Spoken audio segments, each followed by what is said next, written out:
The 7 R's. The first R is resentment. Resentment creates social injustice. It begins in childhood. As children, we learn from teachers who have come before us. Unknowingly and sometimes instinctively, we continue this generational cycle of psychological abuse.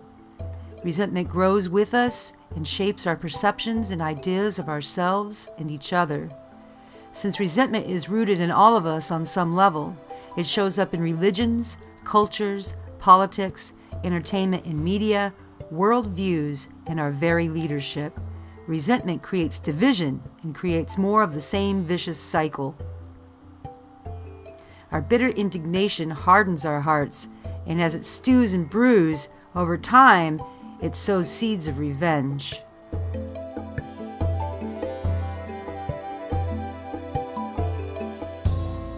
The second R, revenge, burns our hearts.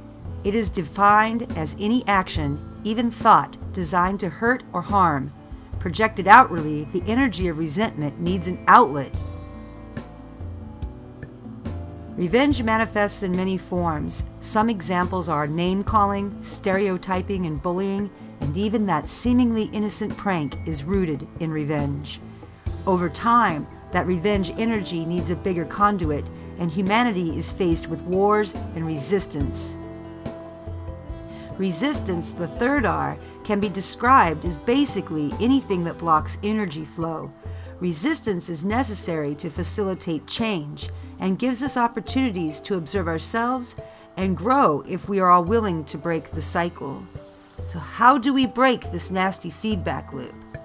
First, we must be open to receive change.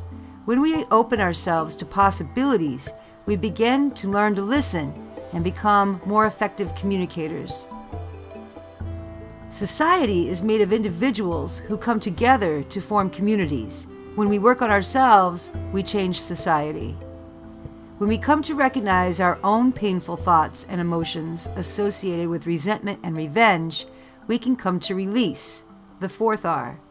Release creates the space necessary for a change of heart, and change is inevitable in life, and it can be uncomfortable, but with courage we can grow into mindful human beings. Being mindful allows us to remain in presence and in turn release the painful past and fear of the unknown future. As we practice, we become resilient, the fifth R. We grow more confident in our abilities and become more able to respond to our external environments. And the sixth R is responsibility. With new responsibility rooted in mindfulness and observation, we can find resolution to issues within ourselves, our families, our communities, and our cultures. The 7 R's are resentment, revenge, resistance, release, resilience, responsibility, and resolution.